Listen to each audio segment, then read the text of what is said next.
আজকের মানববন্ধন থেকে ত্রিপুরা রাষ্ট্রীয় অথরিটি সহ সকল প্রশাসনকে পরিষ্কারভাবে জানাই পালনকালের অঞ্চলে 7 দফা দাবি নিয়ে আমরা আজকে মানববন্ধন শুরু করেছি। আমরা আজকের মানববন্ধনের মূল বিষয়বস্তু হচ্ছে, আপনারা জানেন 2017 সালে 25 আগস্ট মায়ানমার জান্তার অমানবিক নির্যাতনের কারণে 12 লাখের বেশি রোহিঙ্গা বাংলাদেশ আশ্রয় নিয়েছে, বর্তমানে যা 16 লাখেরও বেশি।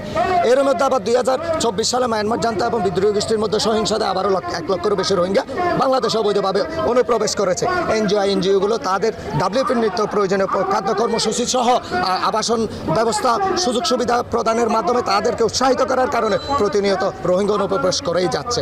আজকের মানববন্ধন থেকে আমরা পরিষ্কারভাবে সরকার সংশ্লিষ্ট সকল কর্তৃপক্ষের কাছে জানাতে চাই, অবিলম্বে এই যে 2024 সালে অবৈধভাবে আগত রোহিঙ্গাদের FDMN তালিকায় অন্তর্ভুক্ত না করে মায়ানমারে ফেরত পাঠানোর কূটনৈতিক তৎপরতা চালাতে হবে এবং মায়ানমার সীমান্তে বাংলাদেশ সীমান্তে যাতে একজন রোহিঙ্গাও অনুপ্রবেশ করতে না পারে তার জন্য কঠিন নিরাপত্তা বলয় তৈরি করতে হবে। মানুষ সেই প্রশংসাকে পেছনে ফেলে সামনে অধিকার আদায়ের জন্য একত্রিত হচ্ছে। প্রিয় ভাইয়েরা, আপনারা জানেন এই রোহিঙ্গাদের বিচারের জন্য প্রায় কয়েকশো NGO কাজ করে। সেই NGO গুলো কিভাবে কাজ করে সেটা প্রশ্নবিদ্ধ। আমরা অনেক কিছু পরীক্ষা করে দেখেছি, এই NGO গুলোর নিয়োগ কোনোভাবেই স্বচ্ছতা নাই। এই NGOতে নিয়োগ প্রক্রিয়ার জেলা প্রশাসনের একটা নীতিমালা ছিল, এখানে 50% স্থানীয়দের চাকরির নিশ্চয়তার কথা ছিল। এখানে স্থানীয় উন্নয়নের জন্য 30% টাকা বরাদ্দ করার কথা ছিল, কিন্তু আমরা আজকে 8 বছর পরও এখানে 50% স্থানীয়দের চাকরি নিশ্চিত করতে পেরেছে এমন করে আমাদের কাছে রিপোর্ট নেই। 30% যে বাজেট, সে বাজেটের টাকা দিয়ে কোথায় কি হচ্ছে, কোথায় উন্নয়ন হচ্ছে সেটা আমার মনে হয় জেলা প্রশাসনও জানে না। তার মন্ত্রণের কাছে যদি কোনো হিসাব থাকে সেই হিসাব আমাদের সামনে দৃশ্যমান করতে হবে। প্রিয় ভাইয়েরা, আমি ডিসি সাহেবের সম্বোধন করে বলবো, আগামী 1 মাসের মধ্যে এই উকিয়া এবং টেকনাফের জন্য 30% যে বরাদ্দ স্থানীয়দের, সেই বরাদ্দের মাধ্যমে কি কাজ হয়েছে, কোথায় হয়েছে, সেই জিনিস আমাদেরকে আমাদের সম্মুখে উপস্থাপন করতে হবে।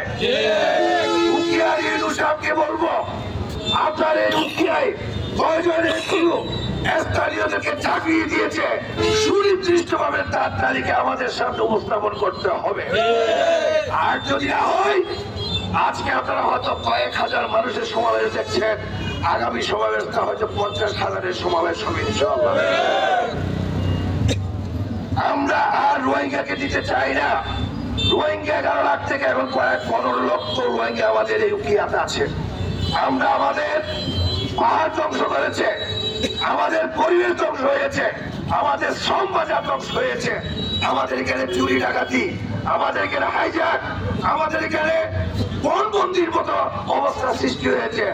আমরা এই থেকে রক্ষা পেতে চাই।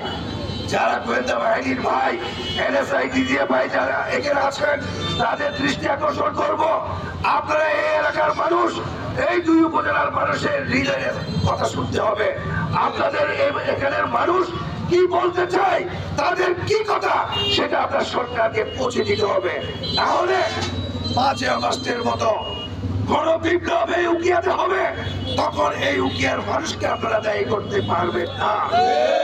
প্রিয় ভাইরা, সরকারকে বলবো, অনতিবিলম্বে আন্তর্জাতিক ভাবে এবং এই মিয়ানমার সরকারের সাথে আলাপ আলোচনার মাধ্যমে প্রয়োজন বুঝে আমরা যতটুকু জানি, আর আপনি এই আমাদের পার্শ্ববর্তী যে অংশটা আছে রাখাইন স্টেট, সেটা মোটামুটি দখল করে দিয়েছে। তাদের সাথে আলাপ করে আগামী 1 বছরের মধ্যে এই রোহিঙ্গাদেরকে সসম্মানে ফেরত পাঠানোর ব্যবস্থা করতে হবে। প্রিয় ভাইয়েরা, আমরা উকিয়াতে একটা বাসী অনেক সহ্য করেছি, অনেক কষ্ট করেছি, আমরা অনেক উৎসর্গ করেছি। আমাদের আর উৎসর্গ করার কোনো জায়গা নেই, আমাদেরকে দেওয়ার আর কোনো জায়গা নেই। আমাদেরকে আপনারা এই রোহিঙ্গা সমস্যা থেকে যদি রক্ষা করেন, তাহলে আমরা আপনাদের প্রতি কৃতজ্ঞ থাকবো। প্রিয় এখানে উপস্থিত সাংবাদিক ভাইয়েরা, আমি আপনাদের কাছে আকুতি করি, উকিয়ার মানুষের এই কথাগুলো আপনারা আপনারা পর্যাপ্তভাবে সারা বাংলাদেশে ছড়িয়ে দিন। আমাদের আত্মনাদ, আমাদের ফরিয়াদ, আমরা চাচ্ছি শুধু কি এই রোহিঙ্গাদের প্রত্যাবর্তন এবং যতক্ষণ পর্যন্ত এই রোহিঙ্গারা থাকবে ততক্ষণ পর্যন্ত স্থানীয়দের চাকরির নিশ্চয়তাকরণ। আমি আরো দাবি জানাচ্ছি, এই রোহিঙ্গা ক্যাম্পে যারা চাকরি আসবে সামনে, সেই চাকরিগুলোতে আমরা আরআরসি, স্থানীয় উপজেলা প্রশাসন, জেলা প্রশাসন এবং উকিয়ার সুদীমহল যারা আছে, রাজনীতিবিদ যারা আছে, নির্বাচিত প্রতিনিধি যারা আছে, তাদেরকে নিয়ে একটা বুট করতে হবে। সেই বুটের মাধ্যমে, সেই বুটের সকল কিছু পরীক্ষার মাধ্যমে স্থানীয় চাকরির নিশ্চয়তাকরণের জন্য আমাদের একটা বুট করার জন্য আমরা দাবি জানাচ্ছি। আপনারা শুনেছেন, এখানে রোহিঙ্গা অনুপ্রবেশ বন্ধ করতে হবে। রোহিঙ্গাদেরকে ফেরত পাঠানোর জন্য সরকারকে আন্তর্জাতিকভাবে উদ্যোগ নিতে হবে। থার্ডলি হলো আমাদের স্থানীয়দের চাকরি নিশ্চিত করতে হবে। এই চাকরি নিয়োগের জন্য আমরা একটা মনিটরিং সেল গঠন করার জন্য আমরা পরামর্শ দিচ্ছি। এই মনিটরিং সেলের মাধ্যমে সমস্ত নিয়োগগুলো স্বচ্ছতা নিয়োগ জিনিসটা আমাদের নিশ্চয়তা পাবো। আমরা এনজিওকে ইচ্ছা মতো এখানে কাজ করতে দেবো, সেটা হবে না। এনজিওগুলো একটা আপনার আইনের মাধ্যমে চলতে হবে, নিয়মের মাধ্যমে চলতে হবে। এখন এখানে তারা যেভাবে ইচ্ছা কে কী করতেছে কোনো হিসাব নেই। জেলা প্রশাসনের কাছে কোনো হিসাব আছে কিনা আমি জানি না, স্থানীয় উপজেলাতে কোনো হিসাব আছে কিনা জানি না। এগুলো সব কিছু একটা নিয়মের মধ্যে আনতে হবে। যারা ফেসিদ সরকারের দালাল ছিল এই বিভিন্ন এনজিওতে, তাদেরকে বের করে দিতে হবে। তারা যতক্ষণ থাকবে ততক্ষণ পর্যন্ত এই সরকারকে অস্থির রাখবে এবং সরকারের সমস্ত কিছু যেন আপনার সুন্দরভাবে না হয় সে জিনিসটা করতে চাইবে তারা। তাদেরকে এই দূষকদেরকে এই এনজিওর যারা আছে তাদেরকে বের করতে হবে।